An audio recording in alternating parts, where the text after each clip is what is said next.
This is Frank Skinner. This is Absolute Radio. This is Frank Skinner on Absolute Radio with Emily Dean and Alan Cochrane. You can text the show on 81215. Follow the show on Twitter and Instagram at Frank on the Radio. Email the show on frank@absoluteradio.co.uk. Still not happy with on. Well, we'll come to that because we've had a number of reader suggestions how you can cope with that. Oh, okay. Right. What is it? Some sort of antidepressant I have to take to stop me fretting about it? Well, do you want to hear now? Yeah, let's. What should it be? Okay, Can I Al. have the words again? Al, let's open this Pandora's box. So at the moment, it says email the show, frank@absoluteradio.co.uk on my bit of paper. And the producer, Sarah, has written in biro on. So email the show, move to biro on frank@absoluteradio.co.uk. I feel the biro seems to be part of the problem for you. I'm happy. If any biro that's correct, I'm happy with. I can see why she might have eyed at, because there's a Cumberland sausage at in the address. Well, Al, we've had some correspondence, haven't we, regarding this? Steve Amphlett, for example, says... Yes. Send emails to frank@absoluteradio.co.uk. Yeah. Email should never be a verb. Oh, good. Yeah. Sound like my father. What is it? An American corruption. He did email us to say email should never be a verb. Yeah, I don't. It's a strict rule, that. But It's very strict. In fact, I I've already wouldn't broken mind, it. It's so strict. yeah. Drop us a line.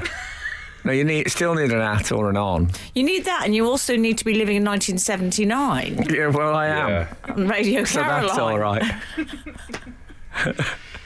Yeah, I'm okay with that. We've also had... by the way, I've got an old-fashioned cold. I don't know if you can hear that. Dear Frank, re your email address announcements during your housekeeping announcements when you advise your readers of the ways you can hear from the outside world. You've expressed some dissatisfaction with the phrase email the show on frank@absoluteradio.co.uk. But you don't want to say email the show at frank@absoluteradio in case it implies the use of another Cumberland sausage at the beginning of Frank. Yeah, that's correct. How about replacing the word on with via? It worked when it was via the Absolute Radio website. Oh, You're that's welcome. true. Why did we ever drop via? Well, That sounds like some sort of a theatre in Italy conversation going on. Why did we drop via? She was fabulous. I'm not sold on that. We used to. It was good. It was good enough for us when we used the company one. Okay. Before our producer had the brilliant idea of getting our own, which he's trying to claim now, steal it from the viewer who sent in and said, "Why don't you have your own website address?" I don't know. It's on people now. You can't copyright anything anymore. Could you do maybe a TV show called People Now? Yeah. Where you could just rant about people now. Having Prince Charles on for the Christmas special, which is called These People. I know there should be a bit of swearing in that, but they won't tolerate it at Christmas, certainly not in the title. People hate it when I do that. But now I've done it again. Can I it was last Sunday was Absolute Live, which is our big annual Christmas comedy night at the London Palladium. Yes. And it's in aid of a very good cause, isn't it? It is. It's Teenage Cancer Trust. Yeah. And Does a lot of work for charity. well, I don't really. I won't explain what I usually do because you don't let your left hand know what your right hand's doing. But here's the thing. When I got into my dressing room, you get... I don't know if you're familiar with the term. I know you guys are, but the rider. Yeah. And a rider is what you get in your dressing room in the way of food and drink and refreshments. And sometimes in the old days, I used to put local postcard, one pair of black socks. You could put anything on your rider. I was once on tour at the same time as the Kinks, and I found their rider in a dressing room, and it included oxygen. Oh, I love it. And presumably part of that is to check that it's being read properly, isn't it? Like the blue M&M's thing. Well, I'll tell you what was in my dressing room when we come back. No, it wasn't her. Oh, God. Frank Skinner on Absolute Radio. So yes, I got into me. We were on a dressing room rider cliffhanger. Oh, yeah. So you had something in the corner. So I went into dressing room, star dressing room number 2. It was. Oh, dear. I know. They give you with one hand, they take it away with the other. Anyway, what did I have? What was my rider? It was 11 candy canes. That's a lot. I mean, get thee behind me, Satan. You don't want to start on those. That's a lot of sugar, isn't it? So I was going on stage with one just hanging off my bottom lip, like that thing that they suck the fluid out at the dentist. You know that? Oh, yeah. Was it the traditional Christmas colours? I guess they were about 7 inches and to the bend. Oh, okay. The bend. They had problems in the early days of candy cane. The bend was an issue. Oh. Yeah, they couldn't find a way of bend. They used to lose a lot of their candy canes that they made by they just broke when they were bending them at the end. Yeah. So people were going home with bags of candy canes that had been thrown away, broken ones. It's a shame they don't have other. Can you think of any other walking aids you can get in candy form? Oh, well, I'm eating a spun sugar. What's it called? What's that frame? Oh no, that's it. He's finished. He's finished. Everyone will remember. Apparently he's lost it. Al. I got it. Go on. I got it at the end. A spun sugar Zimmer frame. Oh, well done. I forgot the word Zimmer frame. Oh, well. No, but it was appropriate. Then forgot it. It was appropriate that you were reaching for something used by the elderly Yeah, exactly. whilst forgetting. You're not the first person to struggle reaching for a Zimmer frame. Indeed. Just a candy crutch. You could have gone candy crutch. It would have been easier. Yeah, but I'd like a candy crutch, but with a fruit pastel as a ferrule. Oh, nice. Oh, I love the word ferrule. In case you don't know, it's that rubber bit on the end that stops it wearing away against the pavement. So what have you done? Did you eat any of the canes? You know what? I did think, of course, my son will love these candy canes. I'll walk in with them over my forearm. Like walk in with them over your dead body with Kath around. Well, he's already had about 5. So I've broken through It's nearly Christmas for good. It's beginning to look a lot like Christmas. I'm drowning. Bing Crosby drowns live on television last year. It was, So it was a good night. It's a great night, actually. Great audience, great cast, lots of comedians. There was a bit where I got so carried away. You know, Al, that feeling when you don't want to come off. Oh, yeah. There was I was introducing Dara O'Brien, and there was a bit he was standing in the wings, like in how much longer are you going to do? And I remember I turned to him, held up my finger and said, just one more joke. Oh, God. But it was. He was delighted. He was fine. He actually did have a cane. Oh, yes, that's right. So, I'll tell you what happened to me.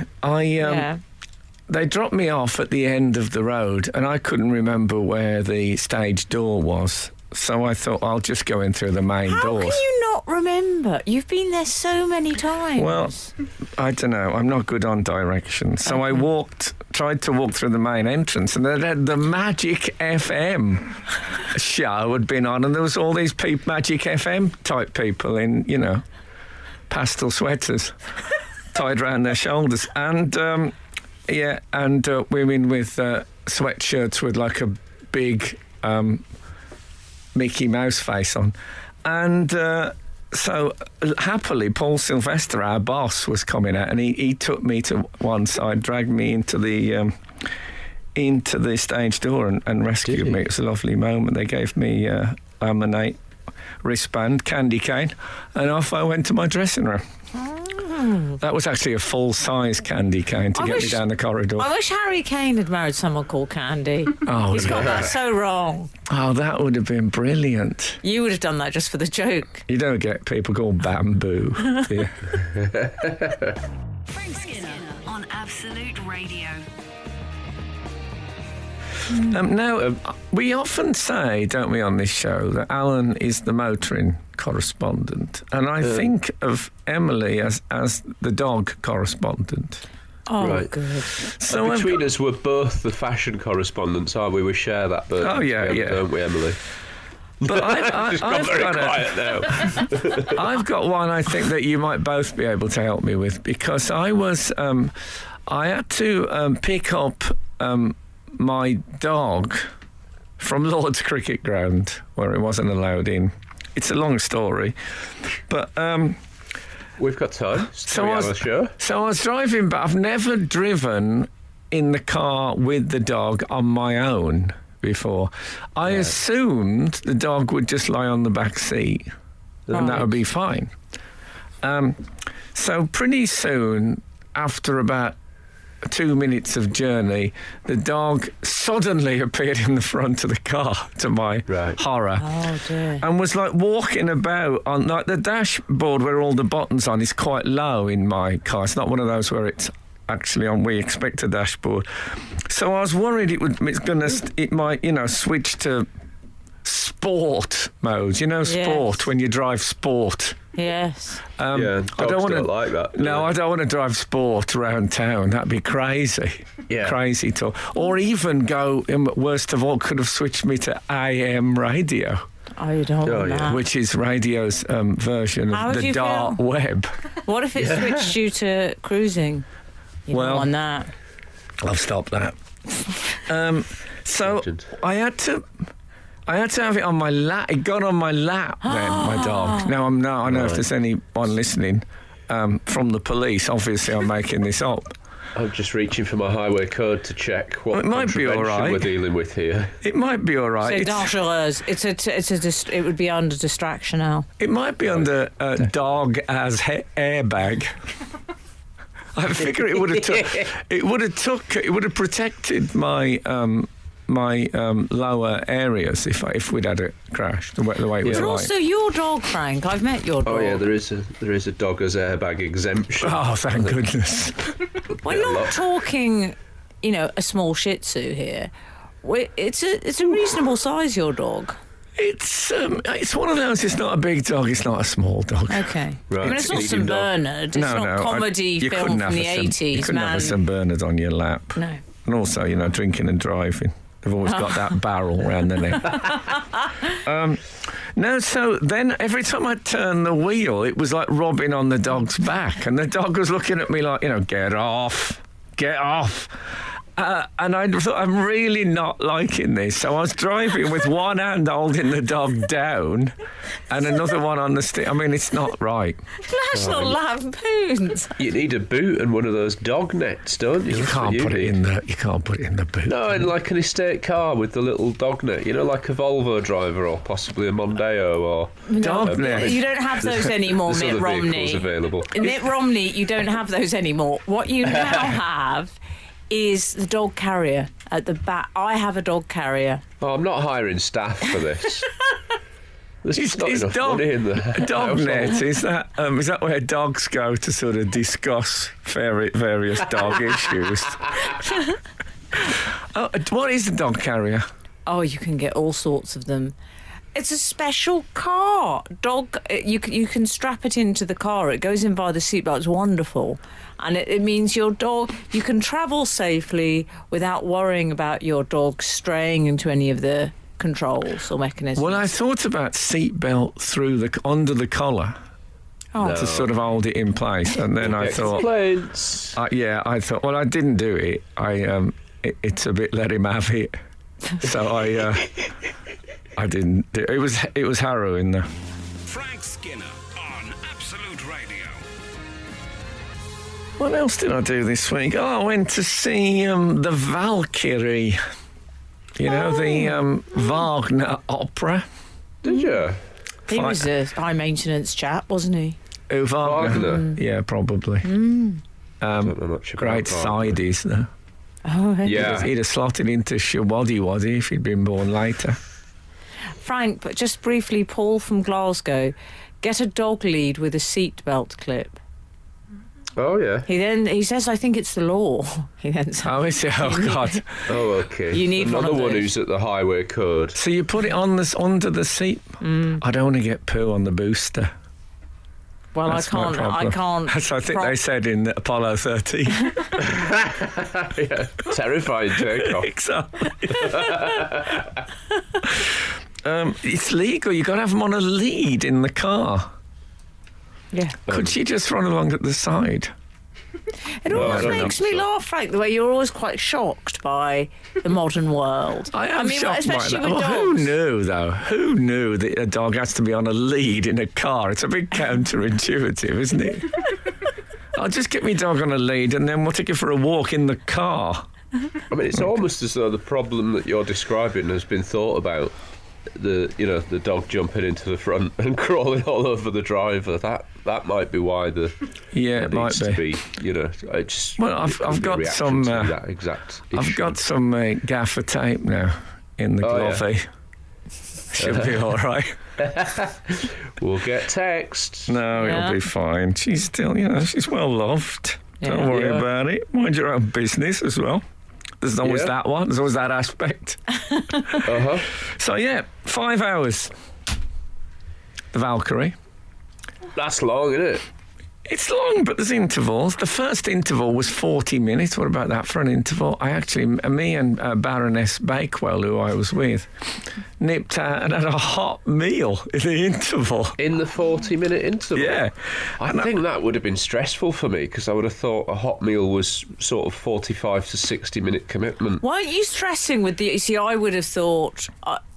did you have a word with your servers and say... Well, we laid our cards on the table. Took his servant with him. I took my dog carrier. Did you say... when you spoke to the people, did you get Joan to do it or did you do it? I let Joan do it I would have because let she's Joan do very, it. very authoritative. Can we go back to calling her Baroness Bakewell, please? Okay. I liked it. So Baroness Bakewell says, she said, look, we are in the interval from the opera. See, I would have kept that quiet. She said, we've got 35 minutes. What can you prepare a meal in 35 minutes? I love it. What is the best meal to eat in order to be fed quickly? So they told us, and we were happy, and they delivered in about 10 minutes. That's good. And it did make me think, all the time you wait in restaurants, when they have to, they can. Yeah, people are incentivised by a deadline, aren't they? Yeah, I get the impression in kitchens, when you see it on Gordon Ramsay, it's all this, we need that. But in fact, it's people with their feet up saying, so let them wait. Then it'll feel like it's a more difficult thing to And whenever do. they say it's just on its way. Yeah. Sorry? Whenever they say it's just on its way, I never believe Yeah, but they say that about minicabs. Everything's just on its way. Yeah. I mean, you might have just got lucky and you just got a restaurant that was very keen on people enjoying Wagner. Yeah. And it motivated them, What I would say is it was tense. It's impossible to eat a meal under high time restrictions without it being tense. But it's quite good. It's quite good cardiovascular. That anxiety about finishing it. I actually left the cafe with a piece of chicken and mushroom pie in my hand. That's attractive. Yeah. Pie is a good travel food, though, isn't it? So, Oh, yeah. it's not like a salad that you're just... So it's ideal for Wagner. Frank Skinner. Absolute Radio. So it was good, the Wagner. I liked it. Don't worry about the... I think there's some weird...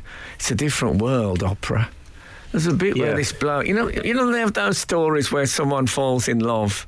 Let's say a bloke falls in love with a woman and then he finds out it's his sister, and the whole thing is destroyed. Their whole it was like that. And this bloke falls in love with this woman, and she says, actually I'm your sister, and he says, brilliant, you can be my sister and my bride. And I thought, it's a different world, isn't it? Opera, very different. I like you referring to the characters in the Wagnerian opera as this bloke. Well, I can't remember all the Sieg things and all that, but it was good. I've had a very cultural week. It's long though, isn't it? I went to the. I saw Measure for Measure. Oh, the problem play. The problem play at the Sam Wanamaker Theatre. I mean, let's not get on to Sam Wanamaker. If I was called Sam Wanamaker... Thanks for the tip. I would pitch a TV show that was every week I made a different thing with some people, members of the public, and it would call like Wanamaker sausage, Wanamaker dog carrier. He's kept it clean now. Oh, yeah. Nice work, Frank. Yeah, I'm pleased. But wouldn't that be a great... That would be commissioned, definitely. If Zoe Wanamaker's listening, you can have that. Because the title is so good. And it was, Wanamaker this week on Wanamaker, and you've got that ... Yeah, dot, exactly. They love the ellipsis, exactly. The commissioners. Wanamaker ... ice cream sundae, and then the whole thing is about making the best possible ice cream. If there's anyone called, sorry, this used to be on children's TV, with the Mr. Maker show. No, not Mr. Wanamaker though. All right. No. Was he a film director or something? Oh yes, and he rebuilt the Globe Theatre. Yeah, well, and he's got his own little one tucked at the side of the Globe Theatre. We all did. Yeah. So, how was the problem play? Well, it was brilliant. I loved it. And I tell you what, it took me back to something that we used to do in the old days, because it ended with a dance, the whole cast, more or less the whole cast danced, a bit like the end of Shrek. Yes. And most cartoons now, there's a dance right at the end. Do you remember? I'll tell you what. I'll tell you after that. I'll tell you after this. This is Frank Skinner. This is Absolute Radio. This is Frank Skinner on Absolute Radio with Emily Dean and Alan Cochrane. You can text the show on 81215. Follow the show on Twitter and Instagram at Frank on the Radio. Email the show via frank@absoluteradio.co.uk. I mean, I hate to introduce a voice of controversy here, but 452 has been in touch via... It's not a promising opening. No. As anyone who's ever spent a childhood getting buses knows, this means your destination by way of the back end of nowhere and right round the houses. Therefore, not appropriate, since it is now a direct email address. Preposition is definitely on, as email is a platform. I love the show, Jenny. Brackets, South Shields, close brackets. Oh, okay. Kiss mark. Kiss mark? Is that a note, a little memo she's put? Son of Bismarck. South Shields. So. Howie. I liked it with Via. I'll be the fly in the ointment if it's necessary. Yeah, I think there isn't enough Latin on this show. I've always said that. I was going to say it's very Roman. Glad you brought up that caveat, Frank. Yeah, exactly. Oh, lovely. So listen, the thing that the dance at the end of Measure for Measure. Yes, we should say anyone who's just freshly joining us, we left Frank at a production of Measure for Measure. At the Sam Wanamaker Theatre. I don't want to make a theatre, that's too much. No. I like the ice cream sundae idea better. Okay. So at the end they dance, and it reminded me of, we used to come into this. Now, Al, I don't know if this was before your time or not. I cannot imagine you as a participant in this. And I have an imagination. I have an imagination like Walt Disney, but I cannot picture you. But before the show, we used to dance to the theme from Cagney and Lacey, the popular cop show. Yeah. And it used to sort of get us in the I don't know, it was like a warm-up exercise, was it? Yeah. Music was it da da da da da da? It's a great tune. Is that it? It starts with a sort of a. It's a fine. It's like so many music things from films and TV. If you take them away from the pictures, they sound even better. Uh-huh. It was pure TV sax, wasn't it? Session musician. Man, yeah. It was.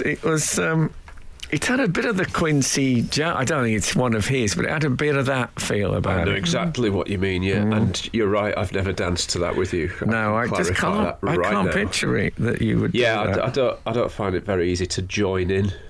No, that's one of my problems in life. Expecting that kind of revelation at 8, 9, 10. I like just it. Struggle with it. It's difficult, isn't it? I mean, if you're going to be a join-in, that is a challenge. The dancing to a cop TV theme. Well, Frank and I assumed the sort of positions that you sometimes get in the opening credits. You see maybe the cops laughing, having a coffee. Styrofoam cops. Yeah, and then maybe just blended in there to give it a bit of a mix. Maybe a difficult arrest scene. But it always ends on a joke. I'm not going to lie, I think Gareth joining in this may have been coercion or workplace bullying, but we'll go with it. Yeah, there was none of that in those days. No. Didn't exist. Yeah, I don't know. I think he did dance, but maybe he felt he had to. Right. I don't think Al's ever felt he had to. No. No. So I'm not saying I miss it. I'm saying it seems like something from another time when we used to dance to that. I'm not suggesting we start dancing before the show. What would we dance to now? It could only be da da da da da da da da da, and I'd go occasionally. Ha! I don't know if you've noticed, it's sometimes forgotten that on the actual theme tune of Strictly, a bloke goes, ha! Every now and again. I tell you Good what. gig if you can get it. Yeah, exactly. What about the lyricist's fee? Brilliant work. I tell you when the bloke does it is specifically after there's a bit of a truck driver's key change in that. Oh, there is, yeah. Da, da, da. And that's when the bloke chimes in with his... Then it goes da da da da da. It goes off again. Every time it changes key, I see it. It's like Anton de Beck. He's 4 inches away from my face, looking at me. It's like a mental image that comes to me. I don't know why I associate it with the key change. Ha! I'd love to find out that it was Anton who was doing that. If anyone knows, it's not Dave Arch. Contract. It's not Dave Arch. He had it negotiated. He gets extra for... With him, it would be more ha. It would be sort of smoother. You can... Even just thinking about when that image of Anton comes to me face to face, I can smell aftershave. It's in complete sense around that the whole thing is there. But that is the greatest TV thing. If Anton de Beck did Sixth Sense, it would be I Smell Aftershave, wouldn't it? That'd be his version of it. Frank Skinner on Absolute Radio. I noticed on the news, by the way, I don't know who our newsreader was this morning. The producer will know. Okay, thanks. See, without your support staff, you're nothing. That's why I've always said that. You're nothing. And she... I love it when Frank gets into his factory mode. She was talking about, is it Storm Irwin or something? Erwin. Oh, yeah, Storm Arwen. It sounds... Arwen, yeah. Is it Arwen? Yeah. I saw it was snowing at West Bromwich Albion last night. At the end. Anyway, she said that it was that ghost, they ghost these things. That's when they're at their best. They, they dribble around and it's fine, and then they start ghosting and you're in trouble. Yeah. And I don't want to disgusting. But she said, and I'd never really thought about this before, she said gusting up to speeds of 95 miles per hour. Oh, no. That's definitely a silent letter. No, but it's never occurred to me because it's spelt with the H if you said per hour. But it's we don't say it, we say hour. And I've never thought about that before. Well, it's like people that quite self-consciously say, did you stay in an hotel? Which always sounds very Basil Fawlty. An hotel. and hotel, a lot of people say. Oh, why did they say that? For the same reason they would say hour. No, I think she's a professional. She's trying to sound all the letters. Oh, yeah, professionals, dear. Oh, yeah. no, I'm well, not. Come on. I'm not. Yeah, Anyway, it was interesting to moi. I hate to force us back to the denouement, but did you not have a denouement to your Wagner? Not Wagner, your Measure for Measure. Yeah, your Measure for Measure song and dance number. No, I was just saying that they did a lovely dance a la Shrek. Right. In fact, a la every animated film you see now, they end like that. I'm sorry. And it just reminded me. No, it's all right. I can tell you more about Measure for Measure if you like. Aye, but to die and go we know not where, to lie in cold obstruction and to rot. I like it. The Absolute Radio here, breakfast. And I take it there wasn't a song and dance number at the end. Not that. There was no dancing in that bit. I would like to interrupt. That's all right. Shakespearean interlude. It's okay. With a retail intruder. Oh, okay. Now, in case you're new to the show, I'd be surprised if you're still with us, if you are. But if you got through the Shakespeare, good luck. You're our kind of people. Now, I was talking about, I bought my son a poppet, which you may know is a thing that you pop little bubbles with, in the shape of the Incredible Hulk. Remind me, I've got something to tell you about the Incredible Hulk. I bought it from a vape shop in Blackpool, and I thought this was a strange place to sell poppets, and I referred to the phenomenon of the retail intruder, which is things that you find in that shouldn't be in that shop. Now, we had a fabulous text, and if you remember.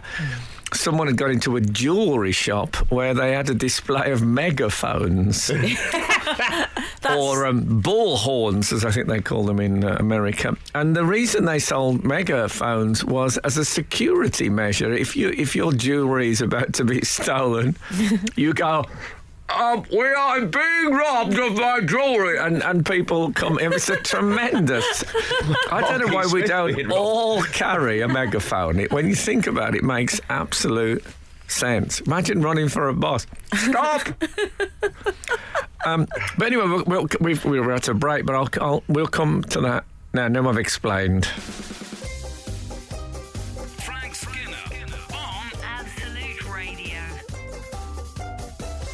Can I return us, Frank, to the subject of retail intruders? Oh, yes. Please, yes.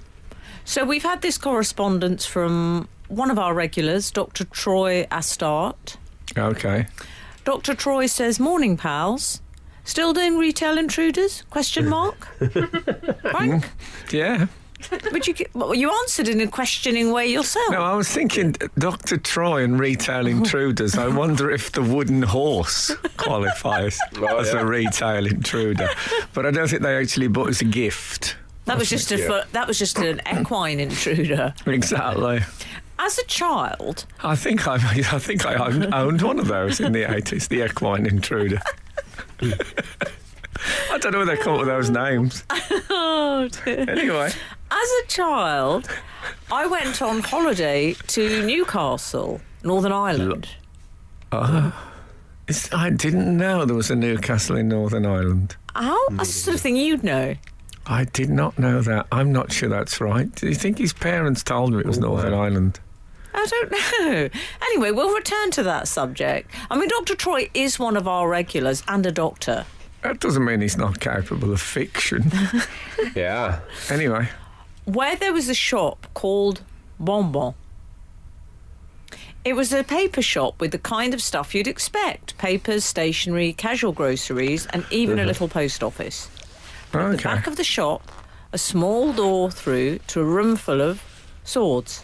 Swords? Showy weapons of all kinds. I remember my dad was particularly amused by a polearm. Oh, aye, he said.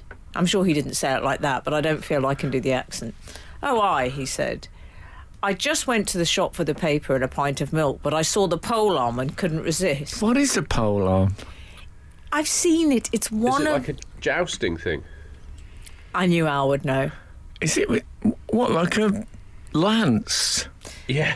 How would you describe it, Al, as the weapons He correspondent? bought a jousting lance as an impulse buy. Jousting lance is a good description, I think. Oh, okay. Surely you would judge him if it wasn't an impulse buy, if he was Exactly. searching jousting lances high Well, I mean, and low. I suppose it has to be. If it's in the back of a corner shop they sell them, it has to be an impulse buy, because you wouldn't know it was going to be there, would you? Exactly. Absolutely brilliant. Frank, can you just remind us of, you left us hanging with the Hulk. You said you'd had an incident involving the No. Incredible Hulk.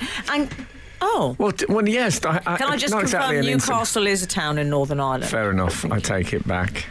Do you think the person who was selling... lads. Do you think the person who was selling stationery just built their way up from those little letter openers, like a little 9 feet type letter, and then they sold larger and larger blades and ended up with a sword shop in the back? Yeah, I don't know if you could. Do they qualify? Does a letter opener qualify as stationery? If I walked into Ryman's and said, "Have you got any letter openers?" would they laugh in my face? Or say, over there to the left next to the megaphones? I think you're right. I think it's now become, it is essentially a murder weapon in Cluedo. That's all it is now. Yeah. Does no one use a letter opener? I had one that was some sort of animal's foot handle, and then it was a beautiful sort of. It's probably plastic, the actual handle, but even so, it was a novelty letter opener. It's a thing to behold. Okay. What's your favourite letter holder? 8, 12, not holder, your letter opener. 8, 12, 15. Frank Skinner. Frank Skinner. Absolute Radio. What was we talking about? A shop name, weren't we? Called something. Well, I would just like to... It just reminded me, sorry, that I saw, I don't want to go into loads of comedy shop names, but No. because I don't. But they're other people's jokes, but I saw one this week that I couldn't work out the pun on it. And maybe you can help me out. It was a food shop of a sort of... I suppose a sort of Eastern cuisine, and Middle Eastern, I would say, probably. First and foremost, yum.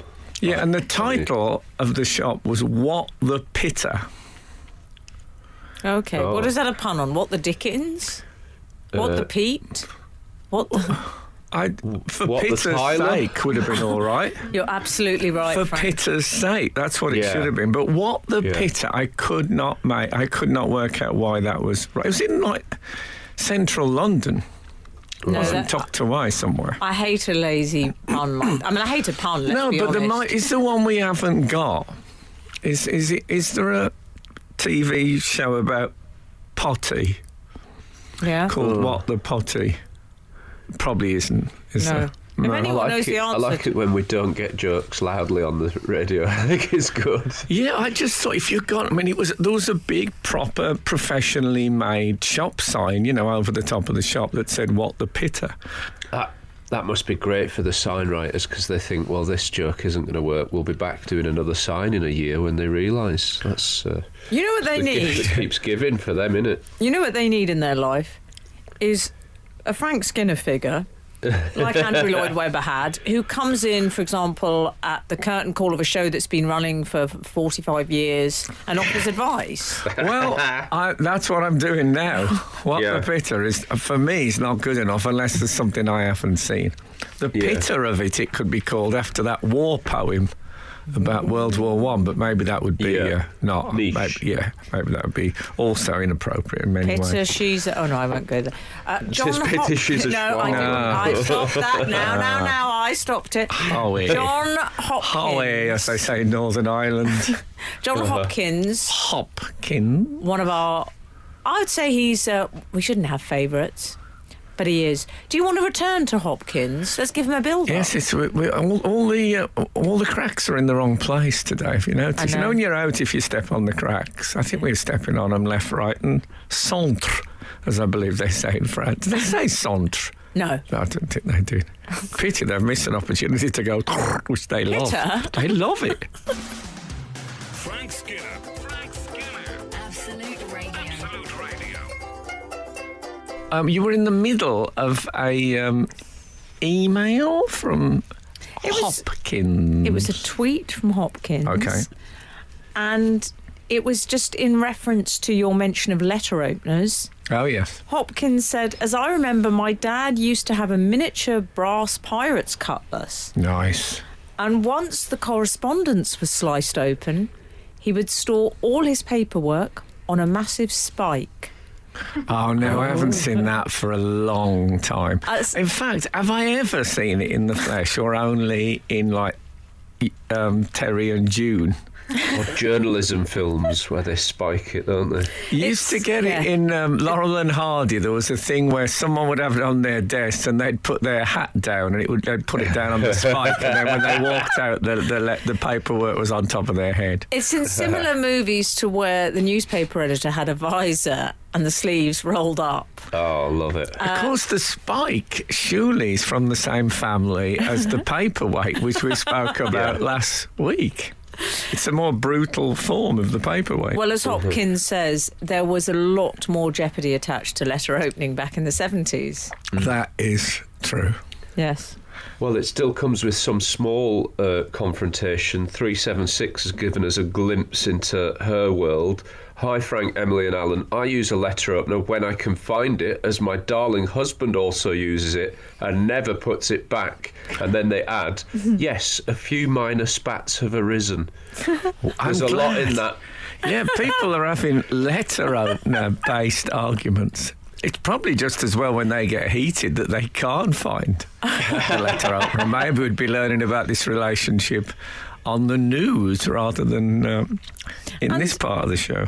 Simon F. has got a slight variation, as he puts it, on retail intruders. Oh, yeah. Retail odd bedfellows, a.k.a. retail shotgun marriages.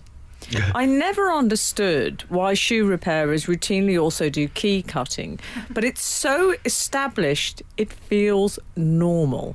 Why were these two services ever chummed together? That question to Frank Skinner, please, on the panel. So what are the two services again, sorry? Key cutting and shoe repairs. Yes, and often they'll include a sports trophy. Yes. Well, you've got a lot of friends at Timpson's. I know you don't like to name drop, Frank. I know people I know alumni of the Timpson's University, where they are taught their varying trades. Oh, do you? Yeah. We're not paid by Timpson's, by the way. No, we're not paid by Timpson's. But it is one of the companies that I am pro. I think I've discussed this before. Yeah. It's a good company. Well, there's a lot going on. But can you buy a sword there? Can you help? I don't believe so. I think that's out with the legislation. They've slipped up on that. I really don't know how those things were brought together. The key, the sports trophy, the shoe repair. The shoe repair. That really does feel like three men, three darts, and a large list of services that they just threw at the thing. But they seem that they both smell a bit of oil. They all smell a bit of oil. You know what I mean? It feels like a bit. They're quite industrial things, keys and shoes. I think it might be that they all need some kind of vice. Is there a vice thing to it? It's like. Do you think they make vice jokes? You've got to have one vice. Do you think they say that? Yeah, call themselves the Vice Squad. And stuff like that. Yeah, it's a poor... I love a pun, but I don't know if it should be a premise for an international chain. But there you go. I say international. If I talk Timpson's up a bit, I don't know if you can get them overseas. No. We'll soon find out. I sense. Frank Skinner on Absolute Radio. Pussy said to the owl, Pussy said to the owl. Do you think that's actually David Bowie and Freddie Mercury's fingers that are clicking? Oh. Or have they got people in to click for Do you them? know, I've never thought about it like that. Could have been me. I could have had that job. Yeah. If the person who did the clicking on Under Pressure by Queen and David Bowie is listening, drop us a line. I'd love to know your identity. This is Frank Skinner on Absolute Radio with Emily Dean and Alan Cochrane. You can text the show on 8 12 15. Follow the show on Twitter and Instagram at Frank on the radio. Email the show via frank@absoluteradio.co.uk. Beautiful.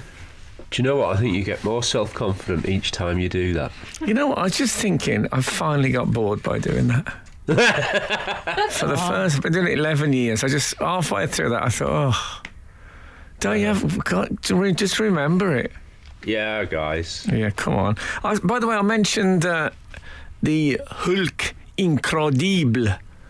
And the reason I mentioned the Hulk is that me and my son Boz sat down to watch the Ang Lee version of the Hulk movie. Yes. Which I'd never seen before. And you know, on Sky Cinema you get ratings. Oh yeah. Oh, It had a rating of 1.5 stars. Oh, That's not so good. That would normally put me off a film. Well, hang on. It depends how many out of. 5. Oh, right. It's not 'cause great, if is it's it, out out of of 5? 1, then it's And- doing great. Yeah. What did you think? Well, we never watch a film in one go. Who does? Too long. Oh, yeah, you do it in episodes. That's a don't bit you? too long, as they say in Newcastle.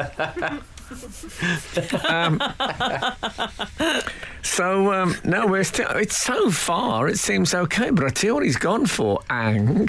Yeah. He's gone for. He's gone for the split screen approach, which I remember was quite big in the 70s. I.e., Woodstock, Elvis. That's the way it is, and then sort of faded away. And Ang has brought it back. The thing What, about in the, Ang like, is 90s or noughties, that film, isn't it? Is it? I don't know. It kind of slipped by me. And when I saw the 1.5, I almost let it slip by. But here we are in the midst of it so far. Is this? So far, it's a goodie. Yeah, I haven't seen it, unsurprisingly. No. Because my experience of the Hulk Incroyable, as you call it, was it will always be Lou Ferrigno. Okay. And I don't want to see another Hulk in my lifetime. That's harsh. No, I think that's fair enough with Lou. Big Lou. I know, but Big Lou. you can't play the Hulk in your old age. No. That would be terrible. The Hulk is a pensioner. Yeah, really wrinkly old Hulk. With the jeans sort of hanging off him. Well, they wouldn't be jeans, would they? They'd be beige slacks that they'd bought from the Mail on Sunday. Oh, that they bought from what I call the the I Have Given Up shop. With the folds, the sort of all stitched in rather than needed to be ironed. Oh, no, you couldn't have that. Not the Hulk. Anyway, like I say, it seems pretty good to me so far. He's green and angry. What do people want with their 1.5 stars? Well, exactly. Yeah. Can I just raise something with you two briefly? Oh, It's sure. about a dispute I had with Jonathan Ross. Okay. Oh. It sounds name droppy, but you know, Frank will defend me in that he is a very old dear friend of mine. He is. So I was with him this weekend, and I was filling the kettle, and he came over and said, "What are you doing? Uh-oh. What are you doing?" Because I was filling it from the spout. He was so horrified by this. He was absolutely... I mean, I've never seen anyone react like this to the act of filling the kettle. He said, "Who does that? No one does that." I'm just saying I do that. A spout or not, Frank? Well, we come to a natural break here, so I'm thinking spout. One of our many cliffhangers. Yeah, spout or not, discuss. And write on both sides of the paper, please. Frank Skinner on Absolute Radio. So we left it on a kettle cliffhanger. Yes. I was filling the kettle via the spout. Jonathan, my friend, said this was the most awful thing he'd ever seen. And he was stunned. It really bothered him. He said, "Why would anyone do that?" I said, we had a bit of an argument. I said, it's filled it to 4 cups worth. That's all I need. Yeah, well, my thing is there are some things in life you don't want to know about. I don't need knowledge of everything. And if you've ever looked inside a kettle, there's too much debris. And the idea that I'm drinking that's going into my... It's always flaking off the sides, this. Is it lime scale? It looks like a welder's workshop down there. It's really... It's I'm guessing a bit like dinosaur skin look like. Very grey and cracked. And just swishing about in the bottom. And I don't want to know about that. You'll be surprised to hear that. I like it. Sometimes if there's a bit in my tea, I think, a bit of sustenance food, I'll just chew on that. No, it's like drinking out of a cave. But don't you agree that... But don't you agree there is a sort of brutalist industrial landscape within the innards of the kettle? I just don't want to see it there. I don't want to see the sort of furry element. And as Ultramontness points out, filling from the spout dislodges the build-up of sediments in the filter, hence pro-spout. Sure it does. You just tell yourself that, mate. Look, we are drinking strange mineral deposits every time we have a cup of tea or coffee. Just live with that. Also, if you fill up from the top, you've got a kettle in one hand, the lid of the kettle in the other hand, and then you've got to move the taps, and you start thinking, what am I, in the circus? Exactly. I mean, you're all right. You're a juggler by trade. Yeah, exactly, but it's not for everyone, is it? No, I don't. I don't agree with Jonathan Ross. It's rare I disagree with him, but we really did have quite a fallout, and I ended up getting quite personal, saying, "Why does it matter to you so much?" Oh, don't do that. Well, a very good friend of mine who used to work in hotels. In what capacity? I'm a bit worried. As a cleaner. Oh, good. Okay. And she said that she was told by the management. What was that? Alan said, what a relief. Yeah. She was told that what you do when you go into a room that's just been vacated, use the towels that have the dirty towels to dry out the inside of the kettle. Again, another relief there, Al. That's gross. You're joking. No, that was her instruction. So they'd dry out the inside with the towels that people... Well, I'm afraid I heard something on a podcast, which am I allowed to recommend another podcast? Which I don't know if I'm allowed. Angela Barnes. Do you imagine I care? Angela Barnes, I'm a fan of, so yeah. She and John O'Farrell do a brilliant podcast called We Are History. And I learnt via their podcast that the late Robert Maxwell, I'm not even going to say, you'll have to listen to the brilliant podcast, but he used towels regularly. He didn't look like he used towels that regularly. Instead of loo paper. Oh, no. Legend! Oh, no. I'm not happy with that. I'm not happy with that. Yeah. Oh, dear. Okay. I apologise. Yeah, that's terrible. Anyway, Al, over let's to hope you. they never got inside the kettle. No, not over to him. It's the break time. Okay. It's the fares has appeared. I've left it on the towels and Robert Max. I'm sorry. I know, it's a terrible way to go out. People are eating. I'm sorry. Frank Skinner. Absolute Radio. Sorry. I'd like to bring your attention to a gentleman called Rob Greenfield, who's 35 years old and has made the news this week for having just 44 possessions in a little backpack. Oh, yes. And he's made the papers as being a minimalist, which is one of those words that, like, 5 years ago I would have thought it was cool, but now I think possibly quite annoying. A bit like professor or scientist. I like that annoys you. Yeah. It's a bit annoying, isn't it? Like, they think they're great, but... Anyway, he's got 44 possessions and he lives out of a backpack. And people think it's worthy of... It's an article with a lot of flat lays, those photographs where people put things down and then take a picture from above. Oh, yes. Yeah, it's one of those. Well, his rule of thumb was anything I haven't used for 6 months. That's right. The 6-month chuck-out rule. Oh, God, there goes my Christmas jumpers. There goes my Doctor Who VHSs. Well, you have to be careful what season you do this on, don't you? There used to be. It's got strict. It used to be anything you haven't worn for a year, you should throw away. Used to be the rule. Tightening on that one. I mean, we should say this character, I quite liked him. He travels around the country barefoot. Barefooted. Frank Skinner. Barefooted. I'm happy with barefoot. Okay. Barefoot. He kept one pair of sandals in his backpack. He's embracing the Nazarene lifestyle. He is a bit. Yeah, I suppose. But I mean, you couldn't do that in England, could you? You couldn't just walk around barefoot in the UK. No. No, I mean, we on the pavements and things. Yeah. Awful. Yeah. He did say he has a backpack, guys, and there are 12 clothing items. 12. I mean, 12. Yeah. I'd take 12 pairs of shoes for a week in Malta with the world's strongest men. I couldn't cope with that. 12 clothing items and no deodorant that I could see on the list.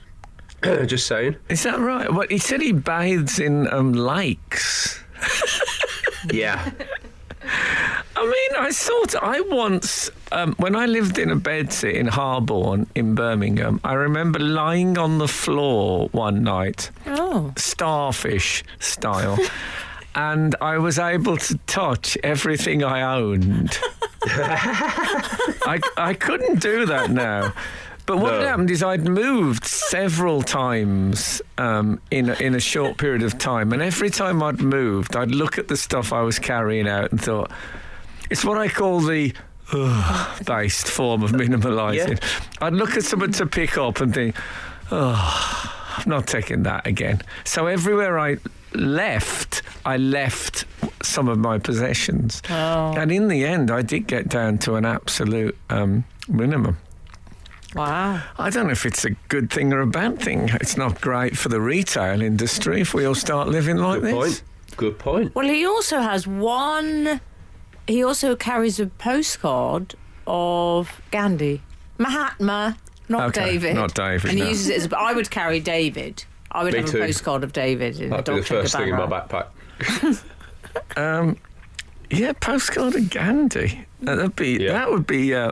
That's, he said, is his favourite item that he had. That'd be great, wouldn't it? Yeah. If he was on Desert Island Disc, what's your luxury item? Could I have a postcard of Gandhi? Well, you're a cheap date. Yes, you can. I wanted to ask for 6 silver napkin rings in the because it was like the luxury item. And they said it wasn't in the spirit of the show. That's what they said. Spirit of the show. Do they think they are? Doctor Robinson Crusoe. Frank Skinner on Absolute Radio. We were talking about Rob Greenfield. Yes. Yeah. He's an itinerant, isn't he? He travels around everywhere, doesn't he? Let's not name call. Come on. Well, I mean, he doesn't have a house. That's one of the things he's got rid of. Wherever he lays his hat would be his home, but he doesn't even have a hat. Does he not have a hat, Rob? Oh, man, I thought he'd have kept one hat. No, not even a fez. He has one backpack, Frank, which looks like it could do with a clean. And one pair of socks. One sandals. He's got socks and sandals. He's got socks, yeah. I'm going right off this guy. At least they're matching socks. Yeah. I'll give him that Good credit. point. He also, amongst his essential items, and we should say there are only a handful there's 5 clothing items, 2 pairs of underpants. 2? No Show comment. He also has nail clippers, floss, that's a relief, soap. Now, this is what I like as one of the essentials. Lavender for relaxation. Wow. I mean, come on. Couldn't he pick that up on the way? Just go via It's the first time I've heard of a gentleman of the road, as my father used to call them, carrying lavender for relaxation. No, that is the strange. I mean, if you're really, really keeping everything down, it's an odd. Also, why do you need to be relaxed? Come on. Where's the stress coming from? Which sock shall I wear today? Busy day in the bushes. Which friend shall I visit for dinner? Yes, and what does he do for food? I'll tell you exactly what he does. He has a campfire. Yeah, but you can't eat a campfire. You've got to cook something on it. Well, What does he inhale? Smoke? No, but he must go foraging in woodland. Oh yeah. Well, he has got like a laptop and a phone. Maybe he's doing like online food orders. Deliveroo. Deliveroo. I mean, Yeah, foraging. I mean, what do you mean stealing? No, that's what the local farmers call him, Rob Greenfield. That's where he's getting his vegetables. Yeah, Rob Mayfield. That's Exactly. what the farmers call him. I think that was my joke. Yeah. Oh, was it? I'm sorry. Yeah, I mean, come on. I get it There's now. a certain rules that comedians must abide by. I get it now. Oh my Didn't get God, it. I feel even worse than that. I didn't get it loudly. Oh, man. Is it Brutal, over? innit, life? Is this bit over? Because I feel sick. This was like when I did Just a Minute, and I was talking about Greyfriars Bobby not actually being a true story about his loyalty to his master. And I said, Bobby Charlatan, I call him. And Paul Merton said, didn't he play for Manchester United, and got a big laugh? Well, obviously that was the joke. Oh, Okay. I see. Okay, well, come on. We've Anyway, all had a drink. No one here has had a drink. so we don't know I've what had he coffee, eats, actually. but Did he? he has them on a bonfire. He has one above. I tell you what he did. He let slip, Rob Greenfield. He said, because he was obviously asked this by the journalist, what do you do when you need to wash clothes, or, presumably one man cannot always wash clothes by rock and stream alone. No, of course. So he said, occasionally I'll crash at a friend's. Oh, no. I'll use their cooking and washing facilities. Yeah. No, but that friend is surely another item. That's item number 45. I mean, I think what he's saying is, I like to live a non-materialistic lifestyle whilst friends are paying for the bills. Oh, I mean, you're being a bit hard on Rob Greenfield. You probably lets him have a look at his Gandhi postcard. Can I say, give and take. I actually thought Rob Greenfield was stunning. Right? you? I thought he was yes, very handsome. Oh. And I do. He's got a history as a womanizer, it says. It doesn't say that. That'll be It why. honestly That'll be does. why I was attracted to If him. that was true, there'd be other things amongst his 44 items. Frank Skinner. Frank Skinner. Absolute Radio. I will say this about the old Rob Greenfield article. Yeah. There's a photograph of him in there that's taken from below his feet, so you can see his face sort of peering over a pair of feet. And when I first glanced at that picture, I thought, oh God, that'd be embarrassing if he had a verruca. And he has. You can see a verruca on the picture. I don't know if I'd recognise a verruca. You sure he hadn't just stood on chewing You gum? can recognise it. It's not Just some like old a little friend of white yours. dot on there, really. I'll tell you what I did the other night when I was at Measure for Measure. I did that thing of I was sitting at the front at the upstairs, so I watched a lot of the play with my elbows on the rail and my head. Oh, I love that. Do you know what Nice. that is, Frank? It's very National Theatre, sort of theatre critic. I like to give the old neck a rest. It's great. Oh man, I love that. I want to get those seats all the time if I can. Front row in the circle. Does he have any sort of music? Does he have an iPod or anything of that nature? No, Maybe his computer and phone are there. he has Or a perhaps laptop. He has a laptop. He has a laptop. Where's he plugged that in? He can. point. Mate's house. Yeah. He's got a lead that's 7,000 miles on his charger. Well, what he says is that he decided he ditched his phone. Right. I suspect he has one for emergencies, but he did it he practiced keeping it in a drawer. He weaned himself off the phone Yeah. by keeping it in a drawer for a day at a time. I mean, because part of his whole thing is it's not just travelling light for practical purposes. It's also a whole ethos, isn't it? It's about being materialistic, and it's about whittling down. but It's essentially how much. You can't have electric things that you have to plug in. It's like, what's he got, a stereogram? Do you remember those stereograms? Massive wooden things that had like speaker at each end and then a record player. Yes. Oh man, Everyone had one. It's part of the furniture. It was essentially, furniture. how much land does a man need? Yeah. Is the principle here, isn't it? Yes. Well, it's. I can I see need that. more than Rob. It's like when you see, for example, George Clooney in an advert, and you think, how much money does a man need? Yeah. Yeah, exactly. Yeah. Have Very you simple. seen the new Johnny Depp plays guitar in the desert and then walks with wolves perfume advert? Yes. I mean, they say comedy is dead. I don't think I've laughed at anything that much on the telly for 20 years.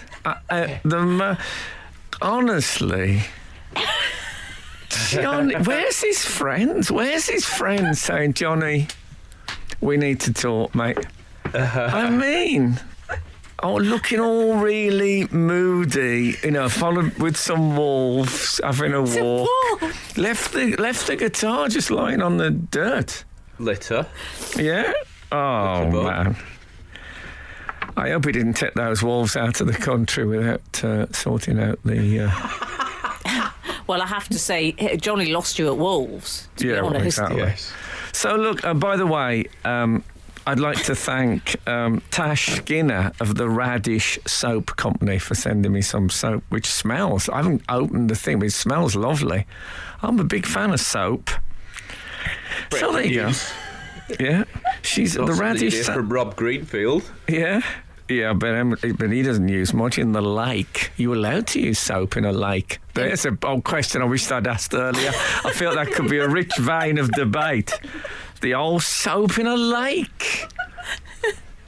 Oh, no. You never see bubbles on the Ganges when they're in there, like, washing things and Johnny stuff. Depp doesn't look like he's a big fan of soap. Johnny Depp looks like he's only a big fan of one thing, and that would be Johnny Depp. Anyway, thanks for listening to us. And you know what? If the good Lord spares us and the creeks don't rise, we'll be back again this time next week. Now get out. This is Frank Skinner. This is Absolute Radio.